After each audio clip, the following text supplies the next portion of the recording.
Several years ago, my mother was diagnosed with lung cancer. And as an economist, I learned pretty quickly that a cancer patient needs an economist like a fish needs a 401k plan.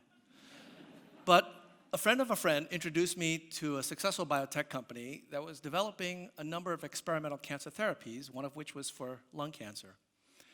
I was privileged to meet with the chief scientific officer, who brought along his chief financial officer to translate, I guess. And I started the meeting by asking a simple question. Does your source of financing have any influence on your scientific agenda? The chief scientific officer turned knowingly to his CFO, shook his head, and turned back at me and said, influence? Our financing drives our scientific agenda.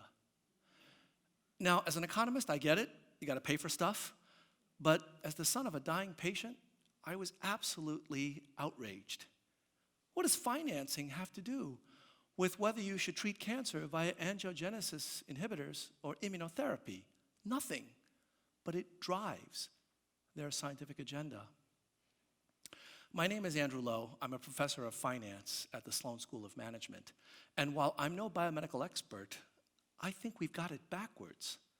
Shouldn't the science be driving the financing rather than the other way around? Ironically, money is actually leaving this field, especially at the early stages of biomedical R&D, precisely at the moment that we are on the verge of a number of amazing breakthroughs, like gene therapies that are capable of eradicating certain diseases from the entire human population. Now, I've seen this kind of financial exodus before, and it has to do with increasing risk and uncertainty. As scientists and clinicians learn more about the biology of human disease, the drug development process becomes more complex and financially riskier. And if there's one thing we've learned from finance, it's that investors do not like risk, and they will vote with their dollars. But managing risk is exactly what finance does best. By using the tools of modern financial engineering, things like portfolio theory, covariance matrix estimation, securitization, we can actually reduce the risk, enhance the return, and bring investors back into biomedicine. Finance does not have to be a zero-sum game if we don't let it. We can actually do well by doing good if we're smart about it. And my collaborators and I, over the last few years, have been doing research on the business models and financing strategies that are most effective for bringing new therapies to more patients faster and cheaper. Now, I know it's a little strange for a financial economist to be doing this kind of work. And I have to say that I don't think I could or would have been able to do this at any other university for three reasons. The first has to do with MIT's motto, mens et manus, mind in the hand. Now, the notion that not only is it okay to combine theory with practice, but that is at the core of our mission, that's unique to MIT. Now, many other schools have faculty and students that combine theory with practice, but it's not part of their culture. At MIT, it's in our water, it's in the air we breathe, and it's infectious. Second, I can think of no better place to combine biomedical and financial innovation than MIT.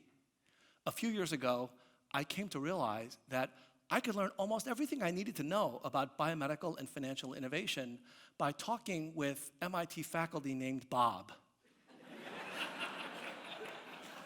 Bob Merton in the Sloan School, Bob Solow in the economics department, Bob Langer at the Koch Institute, and Bob Weinberg at Whitehead. And I gotta tell you, I've been greatly privileged to learn from all of these individuals and many others, and now my collaborators are sprinkled throughout the entire MIT campus. In fact, I'm really excited because this year I'm co-teaching a new course called The Science and Business of Biotechnology with famous cell biologist Harvey Lodish from the Whitehead. In fact, I believe that this course is the first MIT course that's jointly listed between the School of Science, the School of Engineering, and the School of Management. It's pretty cool, right? especially for an economist.